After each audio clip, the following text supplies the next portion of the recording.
Walkap mana cilai ta ketil tu tilat chem ana ngai khum ki deu bin kitem su ke we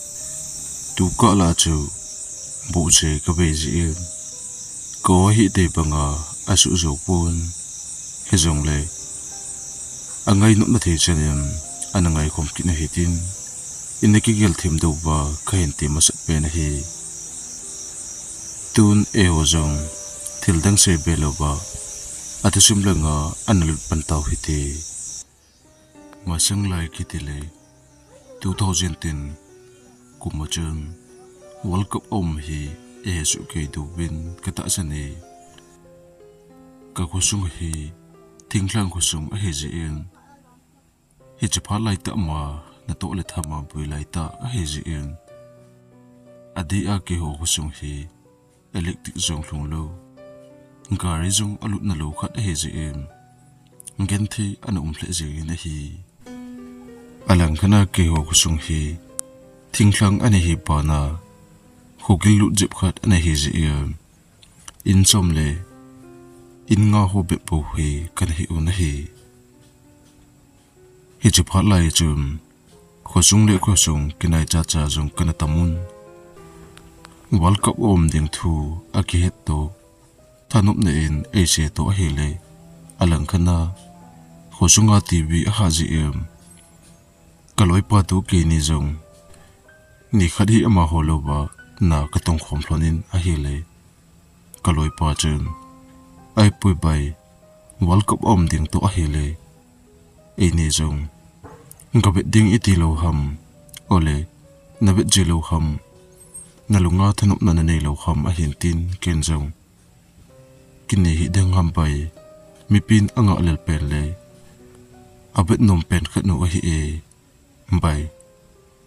hoilai muna jong ke be ding ham thinglanga anakim kha hi wang se ki sa ding ham I ham khe puitin kini jong ko kheulim phonin na hi le kaloi pa che nai pui bai e khusunga languba khocheng ti khusunga hausa pu hun tim khat abol the jep a he na bana ama khun World Cup na tinga tv khat ala ala se hilobin khosunga battery phabep ho adong khomin khosumi pitem World Cup abet thina dia amma khun pan ala he tin chule kho dang dang jong mi athenom jo se sum them khat na echoya a hi le bete che a hi bai ichi ding ham tin kaloi pan a hin se phanin ke jong kathanop na lang ta to hi le ani khu chu ko dong ta na hi le ajing ni khu pung sombal ho a met ding dan kaloi pan a hin se phanin ke ni jong che ding chu ka tha anom le jing thloni na hi hi chun ke ni jong che dinga ka ki gel thlonin na chu ka hin tong thlon ta na hi ajing ni khu a hin ke ni jong angai ma banga na tong mi a ki jin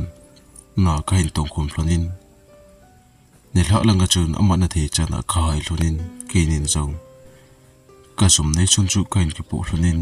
ke nin jong khosung na lang chu ni la kho jin la ding ko na kana jur phei thlon ta na hi hiti chun kenglama lam zo na hi ji in amun ma agam thlat thim ji in jan ko them thla zo ba hin amon chu ka go thlong thlonin adia ma ho khosung thlang hi zadang ho chen na khat he ji ke ni jong kana to thlon na akun ka chol thlon to a hi le them khat janen ding le them khat ake pau dom na the ding chule ita sa ake chol do na ding tin amun lang ka jun su thlonin them khat ka don thlonin kinin jong ka hin don thlon zo hem pung jong pung som ho anala phanin khosung lang chu pepe na ka hin del tu thlonin khosung mun ka thon zo bi hausate lenga nunga angul lak ho chule athanom zo si mi phabe pi jong a hong khomun bol pe akipat ding chu ka hin nga ta wala hi hiti chum chamu ka lo hem mi pi jong atam hle jingin ke nin jong เทมขดกระดวนหลนบังอาจุนกะกำจงอตัมพลนินมิลอาจุนกะจะเนียจิพลนินอะฮีเลยอามาสังลังจิมากะจังพลนินกีนีจงลุงลุตอาจุนบุลเปอหงกิปะนาเมจอหงกิปะจูกะหินงะพลนินอามาไอจุนกะหงตูหลนตานะฮีเลยปุงจีลำจงกะเฮมันหลนปูนปุงบารอในละงะหินบุลเปจูอหงกิใจกินอากิใจจูวะหิมมิปีจูสีกะกิเข็นสุตาวนะฮีฮิติจนขวสุงากะลอยleกะปายฮอนกะกิเฮ็ดปีฮอนกีนีเอโมหลนะจุนตูจันจุนะกีหลนวัลไตขวสุงากะจอลหลนินลังกีนะดิ้งเอามาอะฮีเลยกีจิงหลนเอาอะคูอาอะฮีเลยเกโฮเอนาจงนะกีทีหลนฮีตินอะลังกะนากีนีจงเทมขัดอะกิดอนหลนตมาอะฮีเลยกะกูหลันไลทนตะมาอะฮีหลนจิอิมกิปะสัลจะตะอาจุมอีปีกิตุซัมดิงฮัมอันจานโนยาอีจังสิละอะกีจอมปุนอีลอยปาตุอะกีลิตินกีนีจงกองลองทุนามาอีมากะตุหลนโลตะอะฮีเลยอาจิงานะตงดิงมาคะฮีหลนจิอินกะลอยปันจงกิเลจิงตาฮิติอะหินตินกีนีจงขวสุงอาปัดกะกิปะดอเดงกุนหลนเห็นกีเดนจิงตานอติหลนปากะลอยปาจุนไอปุยใบเกโฮเลดังโฮขวสุงกิจตูนะกำมังสุงากเลสุงาอุปาอันอธิปาจุเนหลนโลหามอะเห็นตินอลังคณะกีนินจงอุปาขัดอธิทูกะจะหลนวางาฮิจลัมปีมุนอะฮีดานกันเฮหลนโลจีอินกะลอยปาตุกีนินจงกะเฮปุยอิปิติฮัมกะอติเลอามาปาจุนงโเลยาจุเตสุปูอันอธิอฮีจุนอธิดานจุเสดาตางีอะหินตินกะลอยปันจงอธิดานจุเฮนมจิฮัมไอปุยไปเสตุงูอิปิจูนะเสกุโลหามอะหินตินขัดปาจูอดงดงตานะเฮเลยคนไอปันจงมาสังจิมาจุนเฮไลมุนาอันเอธิปาอุปปาจูอตินุงอะหันนุงากอสักนาอันจีนอะเฮียนอามาปันจงกอเลยมุนากูอสักนาเฮียนบางสินุมตะอินกูอสักนาอะเลลังอะจุนกอจุมขัดฮีอันจูอมานอะเฮปะปุนกูจูอสักละตุกิตัวอะจงลงอาปันกูจุมจูงกิโคละอาลูตาจูโคขาปีเลอามาเฮอาเปเปนาที่ไปไอนาฮีโลจีอิมกิทูเปงไอจะอามาเฮอันอุสาเลลำปีมุนจันกิจูเอาออกมาอันกิทอลโลอาหินละเฮจะเปนาอันกิทูปีดิงกุยมาอันมโลจีอิมตะลมนงสังเลยหาดโมนงสังอาเฮตาจีอิมอามาจูอันที่ไปขาอาเฮอาหินตินเฮจนเกนินจงเฮปูจูอีปีอามาลาจูจุมดิงคำอะหัวปุยกองลงพลนาบนอิมากิตุปาโลเฮไลมอนจูจานโนยาไคโนปาลอนเฮตินเกนิจงกิกุมสัตตาจุนคนไอปาจูก็โดนบุตรนินเฮเลอามันจงเก็บยังจุพลโนตินเกนิจงขอสุงอาปันจุนอินลังจูนาของเก็บปัดดุรันปะไปตานะฮีฮิติจุนขวสุงเข็นเขลหลนจาวากำมังสุงละเข็นพาหลนจาวหินกะลอยปาตะเกนินจงกะลอยปาจุนตัวสไลอาจอยจีเอ็มอามาจุนุงอาปังเงินกีจงอามามาสุงอาจุนกับปังเงินลำปีจุนบอลเปทัวของเกี่ยวลิมพนินจูที่ถูกจุนลำจูเข็นจจิงหลนตานะฮีเกนินจงพอแบบปีเข็นจดตัวจงหลนเฮมเกี่ยวสุงอาปัดเอวงกิปัดตัวอาฮิเลลำตัวอากิกัลดอจูลำสูอากิจดนดิงบนกักิเลลังหลนาลำตัวก็จดดอหลนจงเฮมงะมันจูเข็นพลนิน ke ni jong kalel hlon to ka chol hlon to a hi le chom khat ke chol dinga kem nga na mona chun khong ke chol do hlonin chom khat chu ke tung hlonin a hi le kaloi pan jong ka jun asu e tin ka gal lang je phlon chu jun phein lampa ma chun anoi lang chu anga nin jun chu atha na hi le he che pe ta chun ke jong ipi ka gel ham kaloi pa na lang bo chu be ding kalunga ka in gelin ken jong ama na lang chu ka abe na hi le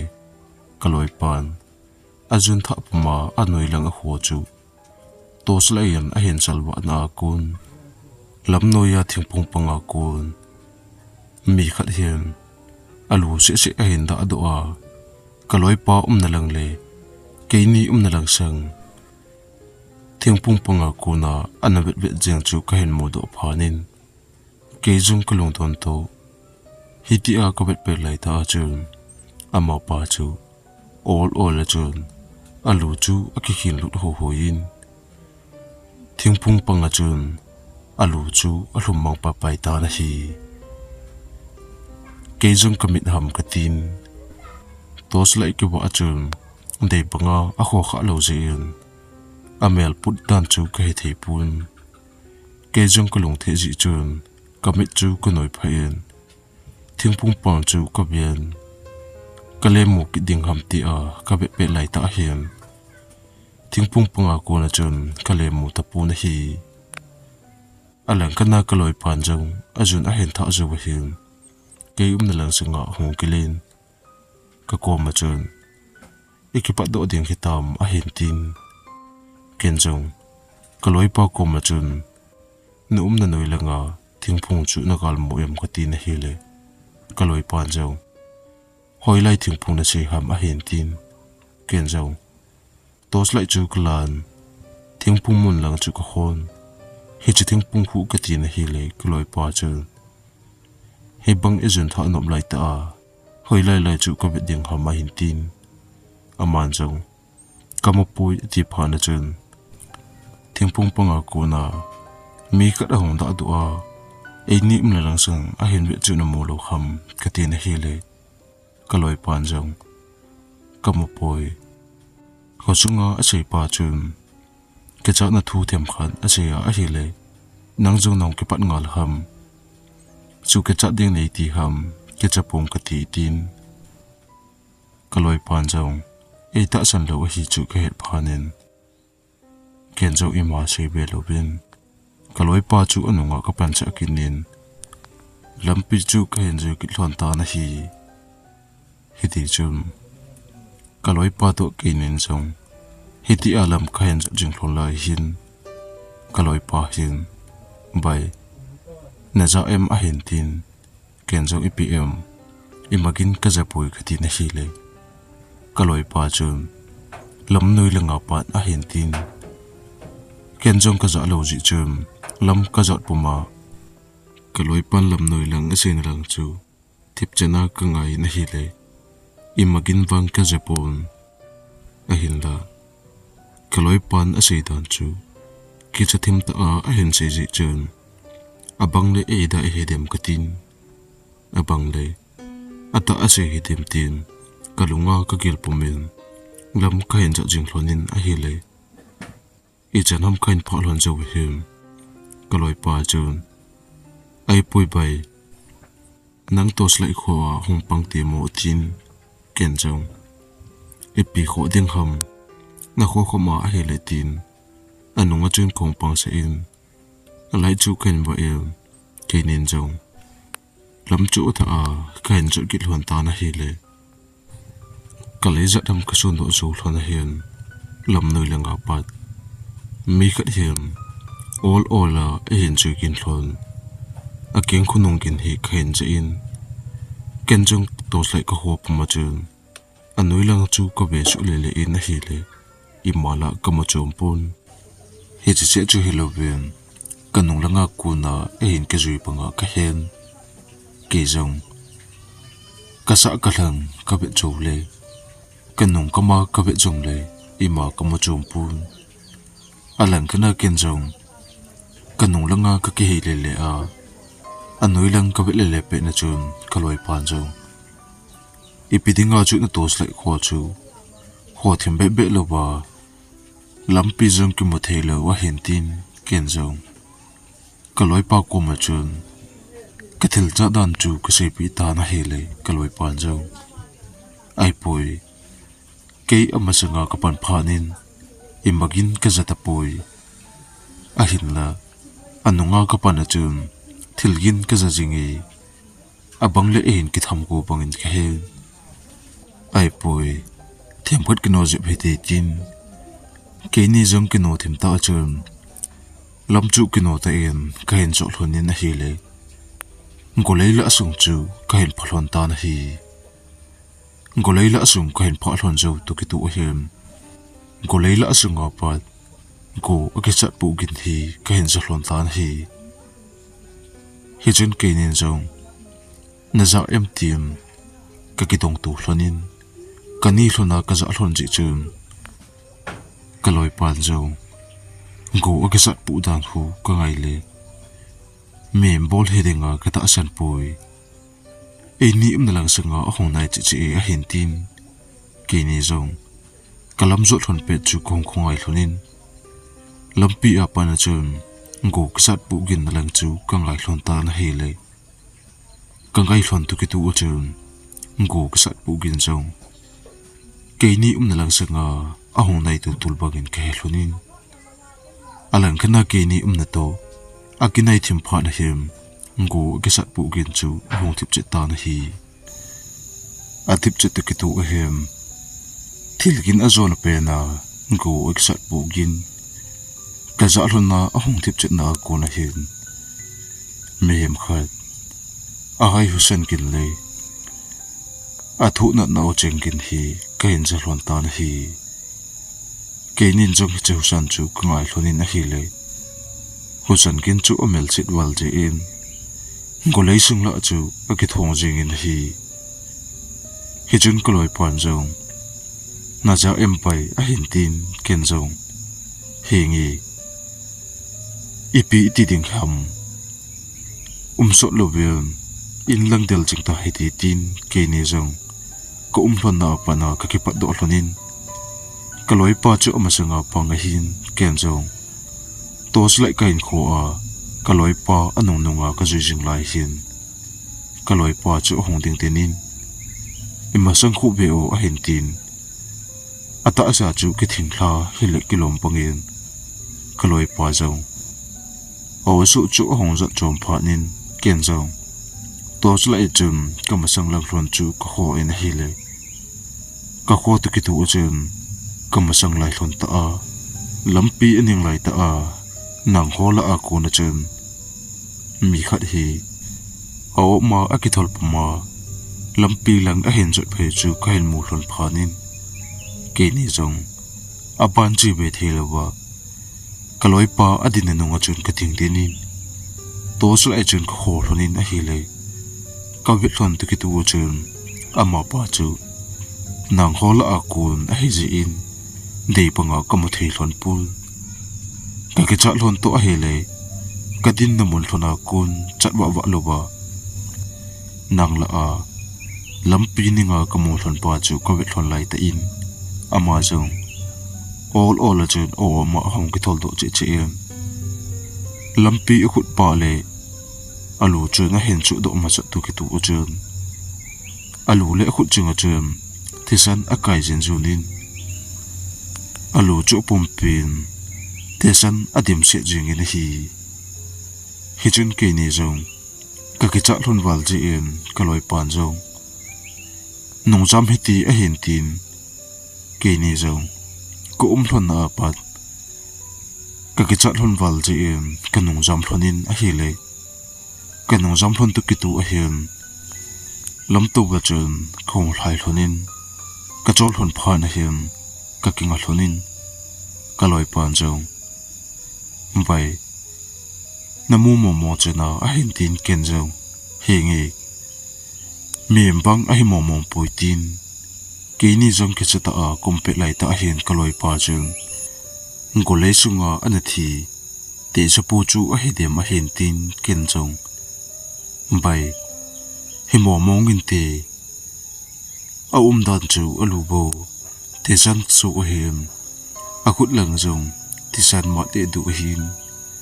te sa pu chu hi mo mong ding a hi tin ke ni jong ka din hlon na akul kanung langa khong jam hlon na lang chu ko be hlonin a hi le ima ka mo hlon lo phanin ka ki cha hlon na akul all a khong hai niam hlonin kaloi pan jong ai pui bai ikinung le ki dingla ko sung mi pi te I mo thata uluntin I che ki dingla lampi ka a I tu pa ki ding ham ka ki cha im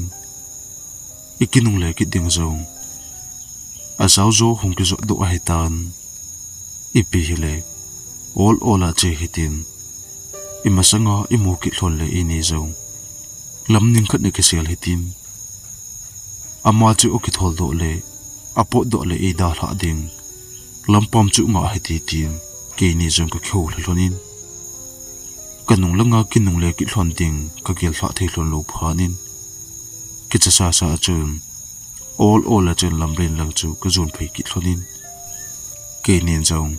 ho sung lang chu ka hen zul hon ta na hi di chun lam ninga nang la akun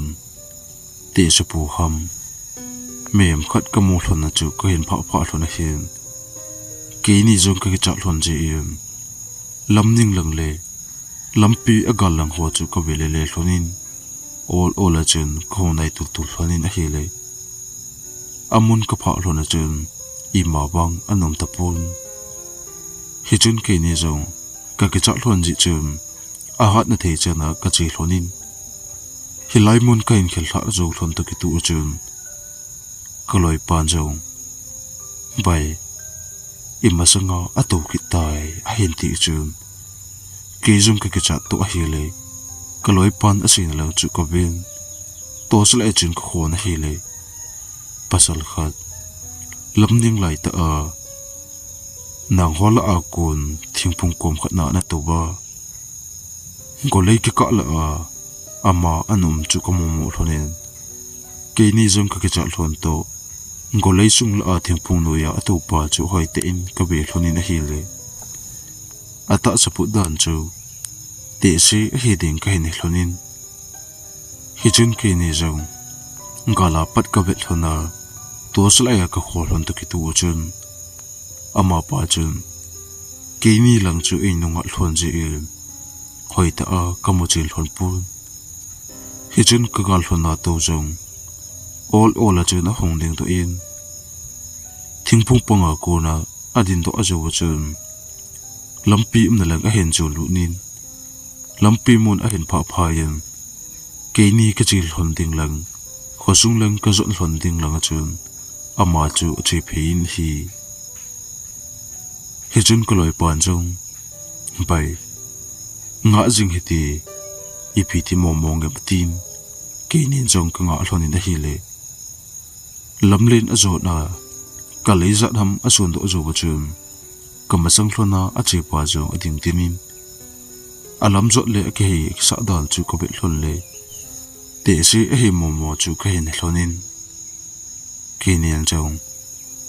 kamu masa hlon banga alu a thisan anakai ta lo ji e kitang ka salonin ke nian jong lamle na ka din na hlona kun ama chu hong kinung hei kha ding ka ki cha hlon ji im kaloi pa ko ma chun ai pui bai I masanga ding kho e dal ha hlon ta ka asen e ni jong chom khat hi nga ai ti khati na hi le kaloi pan jong ai pui aning jep lunga ko na ngam ma sung go lei sung hem ho hitin ama na khu da la jing hiti ama bang khon ima bang e lo sam hlon pun ti a hin tin ken jong kaloi pan da sei banga ama na don chu go lei sung langa pel ha deng chu kain gel hlonin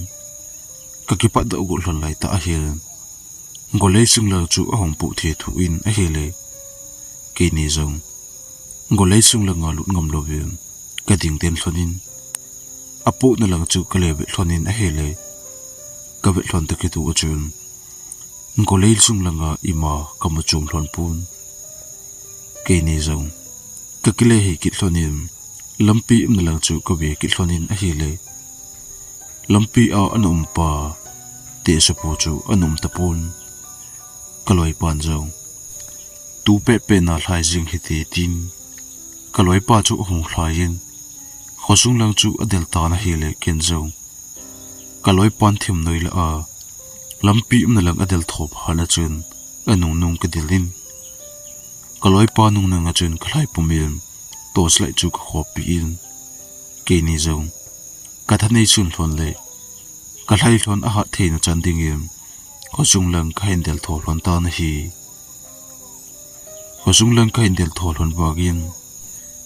aban chu ima khatu be lon tapun te sapu hosan le te sapu zong lamlin tunga khatu khalon tapun ke ni zong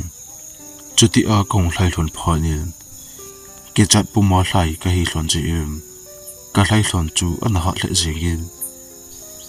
khosung noi ka lon lam ka ke het mal lon pu na hi khosung noi anga mon ka pa lon a chun ke ni zong nga mon a chun ka ding den thonin kong jam thon lang lamlin lang chu kanung be thonin hele ima kamo chom thon lo pha ni kaloi pan jong bai ilubu ki chata a en jam pi bang le chal chong a ke pun khosung a ki thun lam jong a ke heb man poi tin ke ni jong khosung a kong lut pa pai thonin alang kana ke hi kanule ka pa logi e hi ji en kaloi pa kom chun ka ke chat thim ji in bai ke inu hungwa pa o ke ho ena tu jan chu gi hi ti kanule ka pa om pui anjung ni khom hi ti tin kaloi pan jong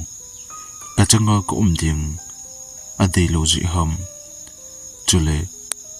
amma jong e ke cha ji ham ka kom adal hanom pun henge bai nang ho ena chut heti tin ke ni jong ke ho en lang chu ka jun pai thlonin in ka thun thlona chun in chunga ka lai thlon na a ka chol thlon na ho in chunga ka ki do thlonin a hele kong hai nem thlon pha nian ke ni jong pung chu ka be thlonin a hele pung khat ana thlatan pung khat la pha na chun ke ni jong imo hladinga lupna lang ka zon phei thlonin lupna mon ka pha thlona him lupna chunga ka ke jam thlonin kaloi pan jong bai te sapu chu hi mo te hi ichina khosunga iloi pan ase na bun golei la sung chu hi lo ham te sapu imona chu hen tin ken zo henge hichelai mon tai lo chu golei dang om poitin ke ni zong kalup na chung thlona ka ke holim thlona ko thon pe lai ta hen kaloi pa chun in sa langa ko na mi khat ang peikin hi na cha em a hen tin ke ni zong kaloi pan he chi a hen se to ki tu chun hai pu lo chun ka ngai thlonin a hi le tip chana ka ngai thon lai ta hen in sa langa ko na hin mi khat hi ola a hong chu in kaloi pa to kong lai thon na a khosung lu thla na le in ki poma se pen ke ho in a he ji in khosung noi langa kong lai thon na langa pa keng khunung kin chu khain cha hlon ji in ke ni jong jan pung khat lang ma a he ta ji in lungtong ta le te jata a ka ngai hlon lai ta in keng khunung kin jong ke ni na in lang zo na chun all a hong nai tulin in mun a hen pha den ko na chun keng khunung chu amang ta na hi chun kloi pan jong ne he chana in cha a hen pha yem keng khunung chu amang tai bai koi e hidem ole gamleng ho jan so nung sanga hong kile hidem ole te sa pu chu a hediam a hentin ken jong thibbe o pau pu lovin phot phot heti tin ke ni jong ki chata ajum lupna chunga ko thloni na hi le hi chepe ta ajum in ko hi asung langa ki kam chule asung langa par le hon thei apolunga patna jong le hon thei dinga akisim na kot hon chu hong ke hongin all ola akipe hongin kalup na chung thlona pat ka hin za hlonin kaloi pan jong kot ke kam na ale ke pe hong khu na sa e ba hentin ken jong hingi thip chano ka ti na hi le ka ti zo to ki tu chum in ko chu sung langa ki kam a hi bangin pulang le sung langa pat le hon le na dinga akisim na akipe hong zo to ki tu chum ko chu all ola a hong kyongin akihon ki ka za hlone him kaloi pan zo achung lang chu na kam lo ham a hen tin ken zo ka kami ipiti ki hong thei e dem tin ke ni jong ka ka hlon to pau pu ngam lo ven lumna chunga kom hlon ta na hi ti jom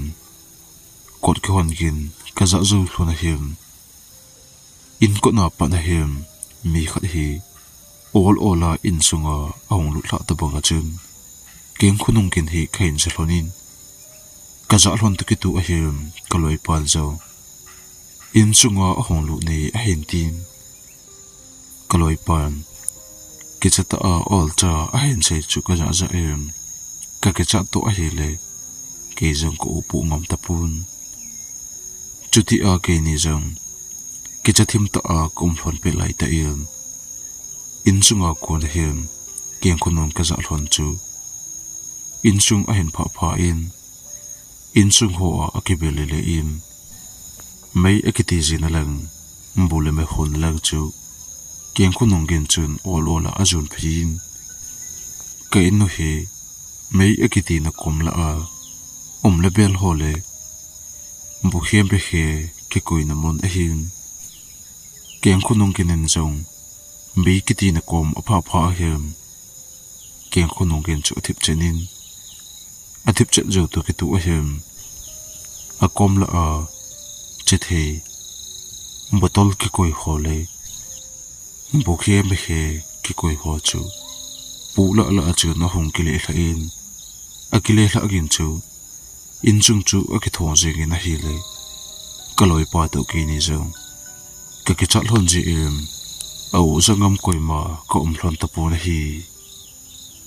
jun ke ni zo thil po gin ka za hlon zo hem keng khunung ken chu ke ni lang sang rum sung lang zo na all ola ahong nai tu tulin hi che keng khunung ken chum ko na hlon rum kum chu hen pha en keng khunung gen chu thip chenin ka inu hi tim thla gem chepe a ke sa hin in jong in len in ne lo ba in ka chu kilo pa ya kaloi pa to kum hlon na rum he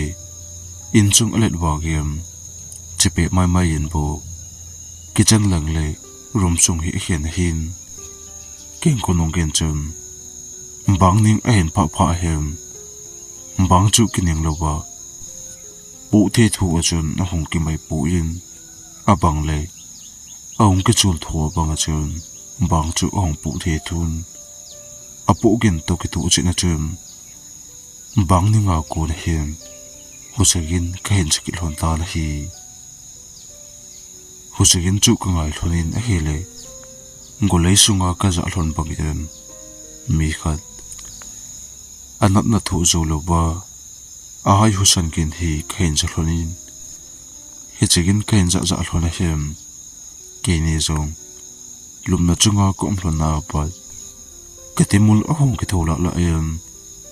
ka ki cha ji aham ka ta sa zong ane ki thing do im hi che se chu hi lo be ka loi pa zong ata sa a ki thin dan chu kalup hlon na akon khain he thi ni hi alang khana asa le ba gen ka ke cha hlon ji pon chu ka ke sil khum thlonin ka ke sil khum thon jo hian hai ho san gen chu ol ola ahong thip ho ho yin athip tu ki tu uchum keng khunung gen hi bangninga kuna khen ja in room kot hi parda mai ki khaila a he ji room kot lang zuna keng khunung gen chu ol ola ahong nai tu tulin room kot chung a hin pha chum keng khunung gen chu athip che ta na hi chun ke zong room chunga ahong lut kha ding ka ki cha ji in kadip kalai ka ki to pumin ki chata achum u salu hela ko min hele ke ko umbang panga chun kaloi pa zong u salu bim pon no ye chum thip che na kom phlonin hi alang kana pha chum khat ta bang ki chata a kom phlona room kot a hin pha a keng khunong kin athip che na zong aso thim pha na hem ke zong ka ki chat na ahong padom domin kaloi pa chu ki chat ji ham u zong au sa tapun chat zong a chat lo tapun hi chun ke zong ke cha sa achum room kot lang chu ol ola pon chu ko tin ka be na hele ka bet tu ki tu achun room kot lai ta a parda ki khaila na ban chama chum hichite sa pu chu thimla a anedin chu pomle lu na kain momo achun ke jong ki chat wal ji kapon ko do chu ka le khu khumin kaloi pa ta bang china chum pau jong pau pu lovem pono ya ka chat lo ta pon hi iti chum pa chum kha jo hem room ning lai ta a parda amai jema ti sapu komun a ko na chun keng khunung kin hi ol chum in kot lang zo na khen sa phe in kot a pha a chum pulanga keng khunung kin chu ka za ta pun athip che ta na hi athip che jo hem ke jong ka chat wal ji kaloi pa chu ka khoi tu ka thun bai athip che tai ki ti na hi le ka khoi tu ki tu chun kaloi pa ata sa chu asal de du atha asan banga chun apum chenga acha hajing in hi le ke jong kalung udong yin ka ki chat wanga chun pon chu kho do kaloi pa chu ka be na hi le kaloi pa chu puma akezi salin iti ka khoi wanga chun kaloi pa chu thingkul ki khoi wanga chun ata de du acha de du jing in hi chun ke jong ka ki chat wal ji kaloi pa chu alo to amina ko tu ka thun a kho het ding a chum ata sa ho chu ka zu ne me na hele kaloi pa jong chuti a ka ko to alo to ata sa ka zu phan chum ol ola mi hing ta sa banga ata sa chu hong nem ho hoin chum kha jo hem kaloi pa jong alup namana khoyelo wa omna ko na hong kho do a khu do zo hem amit a hin ha do ken ata sa kal na zu nem e mom o chun kaloi pan zo kichata a chun pai kata sa ipiti ham acha de du ka kichat wal ji ham yen chunga pan husen gin iza alhuna kun kata sa chung hi ei ki del den le mi hem le ta khniam ei ki kol den banga chum kapum chinga ka cha la jingin iti cha ding ka ti wangem ka chat but momong pun ken zo nang chu hin su lo a hin khoi ding ka ti jong le ka khut lang tu a cha thei pun a hin la ka kho he na se chu om men ka khut le ka keng ka lu kapum chinga ka ta sa a cha thei pui hiti a ka ta sa a cha thei lo phanim ka ta sa ka ta jung ho a hong sal tu tulin ke zo hiti a kom chu nangin na het na len boy pi ding ham ka ti jong le nangin la ima ko chan dan zon he pun na cha jong na cha lo pun ki umbang pangat na ume hiti a kumpa na chim kata asa katha achol lain kachol balji ham khochu kana hitlo papai hi hentin hi chi thu a hen se to ki tu achun kenzong kaloi pa a ki chat walji a chat jong chat lowa u jong u pu ngam lowa thip chena umdana kana gel chu ana hitapun kaloi pa chu in sunga honglu te sapu hla ham chule thlagau phalo hamen kaloi pa chu ana chu boida na hi kenjong kain he nen ka ki chat lon to a hi le I moloben zan chu ka ho ba pa pai lonin jing ko ba zo hem kele kaloi pa jong ke ki chat na lon amang chom pon kaloi pa ti lang ka chi thonin na hi le kaloi pa au pa ajinu hi in nga apang a he ji adang se hi ama ho jong ke ho banga lo mun langa ki do a he ji un ke nen jong au pa jinu ko ma chun jan la a ka thil to hlon chu ka se pi hlonin a he le ama jong alung utungin aban janoi awa hlon te hi intin ama chun ei pho hlonin hi chen la a pa na chun kaloi pa tu ke ne jong koi wal ka bet no mala in ke chat na in bo ka dim hlonin jan jong tv bedinga cheding chu kangap chalhon ta pu na hi hite chun ke ni jong ka chalhon ji in kanule kapate lomuna pat ko sunglanga hong kele masang sin azole ke jong ina ka changa kumpele kaloi pa tu kithil tu bang ka tu khadiam tin ke kicha ji chum kaloi pa ti na ka gi jin kong pang se in a hile aban chu imawang kana tu hlon tapon hi chelai muna chum ke ni se hello bin midang tangen jong janoya ahin ho hon ahin tu ji un ahin la ke ni tabanga in mun chan kia atu awang koima anom po na hi hi jana ke nin in chan kia kathil tu hlon chule kaloi pa jong chatlo theilowa om dan chu te sapu hla ham hilo ding ham tu chana ka se thei hlon ta pu na hi alang kana hi chelam pi mun chu ti se a thi anum na mun a he ji em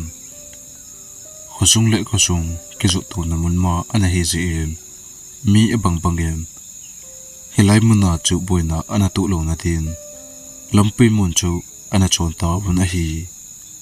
hijini apa na chum jan nong teng hilai mun chu ana ki ho pa jong le ima bang ana ki tu ji ta pu na hi tusim a ki chai tai aban ana nga akin hi te na bonun mangpha